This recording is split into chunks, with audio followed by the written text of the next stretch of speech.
Geweldige prestatie voor de Leeuwiton Televisieringsserie. Ik ging al vrij snel, lag ik op kop. Het ging in het begin heel lekker, maar ik stortte op het laatste echt in. Dus ik had nog steeds zoiets van, ja, misschien dat Ingrid of Monique Alefs langzaamaan nog wel dichterbij komt. Want ik was toch wel te snel gestart. En ja, zo'n rustig start. Dus, maar ja, toen op een gegeven moment bij 35, toen zeiden die mensen die onderweg van, ja, het is een heel groot gat. Dus toen had ik zoiets van, ja, het moet wel lukken. Maar toen had ik het ook echt heel zwaar. En ik had echt zo'n pijn in mijn bovenbenen. Nou, ik kon echt wel rond de 40 kilometer kon ik echt wel brullen. Maar ja, goed, dan moet je nog 2 kilometer. Maar ja, nou ja, ik voel het nog. 3:17 is de winnende tijd. Tevreden, hè? Ja, heel tevreden. Ja, echt. Ja, weet je, daar droom je stiekem van.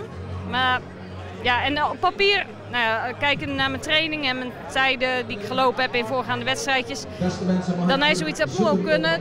Maar ja, op papier, het is wel een marathon. Er kan zoveel gebeuren. En kijk, het is totaal niet te vergelijken met de kustmarathon. Dus ja, dan is zoiets, ja, wat moet ik verwachten? Ik had 1 keer Marathon van Rotterdam gelopen in 2006.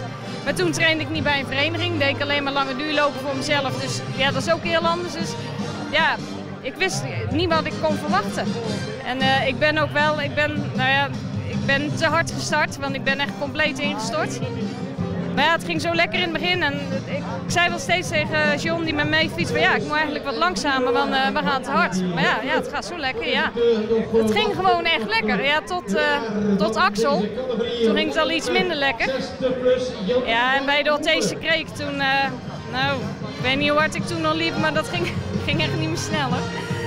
Hooguit 11 per uur of zo. Maar goed. Je hebt het gered. Ik heb het gered en ik ben hartstikke blij. En, ja, het was een prachtig parcours. Echt, heb ik echt van genoten. Het was heel mooi. Heel veel bospaadjes en ja, dat land van Meijer waar ze het allemaal over hadden. Dat viel eigenlijk wel mee. Dat lag er niet slecht bij, want er waren wel meer van die soort bospaadjes die lagen er ook niet zo heel goed bij. Dat viel eigenlijk wel mee. Dus ja, daar staan we weer.